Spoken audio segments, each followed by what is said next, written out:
मैंने मोहन यादव जी से आग्रह किया कि शिक्षा मंत्री का इस्तीफा लो, अन्यथा आप प्रदेश के शिक्षकों से माफी मांगो, अन्यथा कांग्रेस पार्टी शिक्षकों के पक्ष में आंदोलन चालू कर देगी। अतिथि शिक्षकों पर टिप्पणी करके मध्य प्रदेश के स्कूल शिक्षा मंत्री उदय प्रताप सिंह अब सबके निशाने पे हैं। मध्य प्रदेश के स्कूल शिक्षा मंत्री उदय प्रताप सिंह ने कल अतिथि शिक्षकों के लाने एक ऐसा बयान दो जी को लेकर राजनीति भी शुरू हो गई है। मध्य प्रदेश कांग्रेस कमेटी के अध्यक्ष जीतू पटवारी ने की तरीके से निशानों साधे है, आप भी सुनो। आदरणीय स्कूल शिक्षा मंत्री जी, आप पद पे बैठे, आपकी 20 साल के 25 साल की सरकार है, अभी भारी बहुमत से आप चुन के आए। आपने हैरानी की बात तो ये कि 46 जिलों में 1275 स्कूल ऐसे हैं जहाँ एक भी शिक्षक नहीं है, सिंगल एक शिक्षक नहीं है, और आप अपमान करते हो शिक्षकों का। ये क्या तरीका है कि पिछली बार की तुलना में स्कूल का बजट आपने 28,000 से 32,000 करोड़ कर दिया, 28,000 से 32,000 करोड़, और पिछले 10 साल में स्कूली शिक्षा के बच्चे 50 लाख कम हो गए। कैसा मैनेजमेंट है, कैसा प्रोत्साहन है, कैसा स्कूल चलो अभियान है, क्या तरीका है ये कि मध्य प्रदेश में 92,695 स्कूलों में से 18,000 से ज्यादा क्षतिग्रस्त स्कूल है। 92,000 स्कूल में से 18,000 स्कूल, यानी 40%, 33% स्कूल कब भी गिर जाएंगे। अभी स्कूल गिरा था नरसिंहपुर में, सतना में, सागर में, जब बच्चों की जान चली गई, वो समझ में नहीं आया इनको माफी नहीं मांगते। किस तरीके का शिक्षा एक भविष्य का आईना दिखाता है किसी भी प्रदेश और देश को। जो शिक्षक होता है ये नींव डालता है भविष्य की, बच्चों को संस्कारित बनाता है, शिक्षित बनाता है, जिससे किसी भी राष्ट्र का निर्माण होता है। वहां पर एक मंत्री इस तरह के वक्तव्य शिक्षकों के लिए दे रहा है। मैं मानता हूं करीब 2000 स्कूल में बच्चे बैठने के लिए क्लासरूम नहीं है। ये किस तरीके की शिक्षा व्यवस्था है आपकी? केवल करप्शन की, भ्रष्टाचार की, अपमान की। एमपी में करीब 25,000 शिक्षकों के पद खाली पड़े हैं, नियमित करने के लिए शिक्षक आंदोलन कर रहे हैं, और ये सरकार उनको उल्टा अपमानित कर रही है। किस तरीके के बच्चियों को लेकर बलात्कार हो रहे हैं, बच्चियों को लेकर कल स्कूल में किस तरीके का अपमानित हुआ, मध्य प्रदेश कलंकित हुआ। जो आज मुख्यमंत्री ने वक्तव्य दिया, कैसी 8% स्कूलों में बच्चों के लिए टॉयलेट नहीं है, जहां मुख्यमंत्री प्रधानमंत्री टॉयलेट का अभियान चला रहे थे।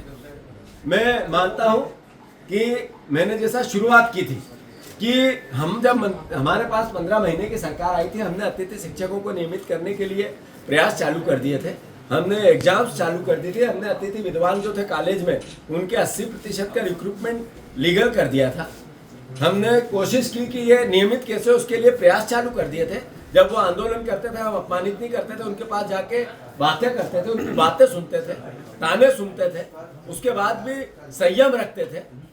मैं अतिथि शिक्षा, अतिथि विद्वान, हमारे जितने शिक्षक परिवार के लोग हैं, शिक्षा कर्मी हैं, जितने भी शिक्षा से जुड़े हुए कर्मचारी हैं, आग्रह करना चाहता हूँ आप सबसे कि आप ही लोग हो जो इनको मदद करते हो, आप ही लोग हो जो इनकी सरकार बनाते हो 20 साल से।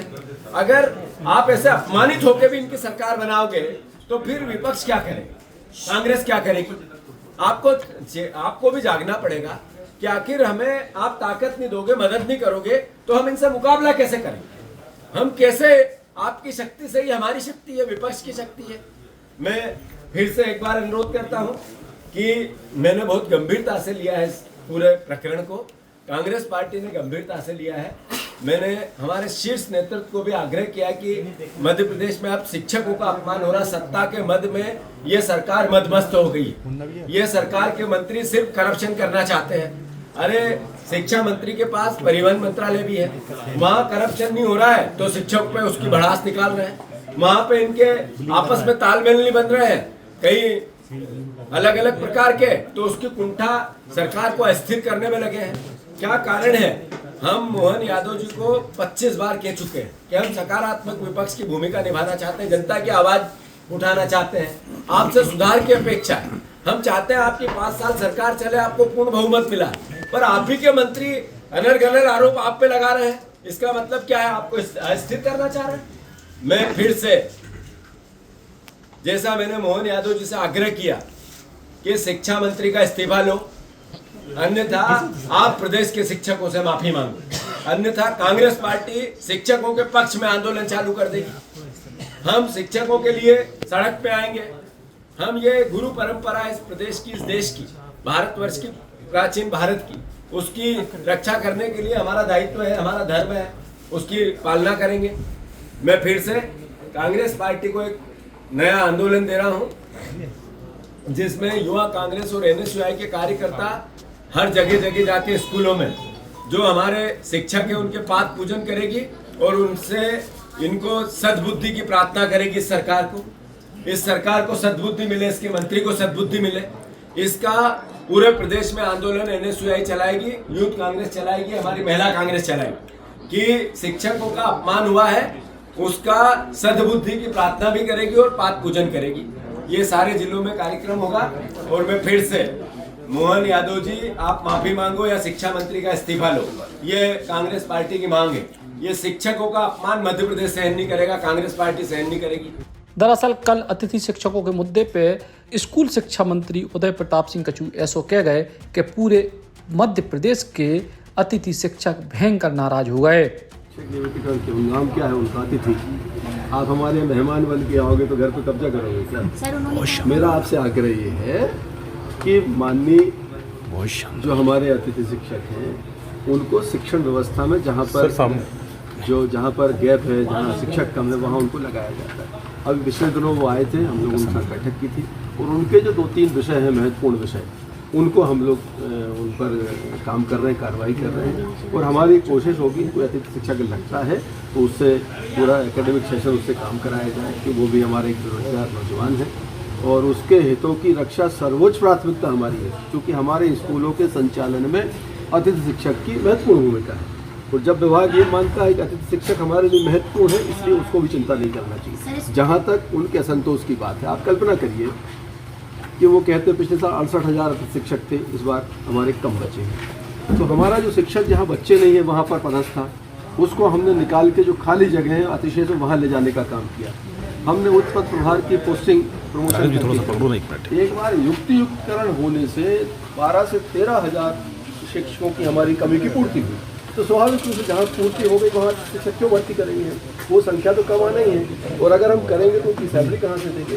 तो क्या है, विभाग को चलाने में, सरकार को चलाने में वित्तीय प्रबंधन और न्याय संगत चीज़ों का समायोजन करना पड़ता है, संयोजन करना पड़ता है, तब जाके चीज़ें होती हैं। हमारी चाहे शिक्षक हो, अतिथि शिक्षक हो, न्यायालयीन प्रकरण जो अभी पेंडिंग है उसमें सरकार की तरफ से उनको तेजी लाने के लिए अपनी तरफ से की गई कार्रवाई हो, हम पूरी चिंता। अतिथि शिक्षकों को मुद्दा 2018 के विधानसभा के चुनाव में भी हतो और 2023 के विधानसभा के चुनाव में भी हतो, लेकिन 2023 के चुनाव के ठीक पहले तत्कालीन मुख्यमंत्री शिवराज सिंह चौहान ने कई सारे वादे कर दिए थे अतिथि शिक्षकों से, लेकिन अब नई सरकार में स्कूल शिक्षा मंत्री को जो बयान उल्टो नाराज कर रहा है अतिथि शिक्षकों को।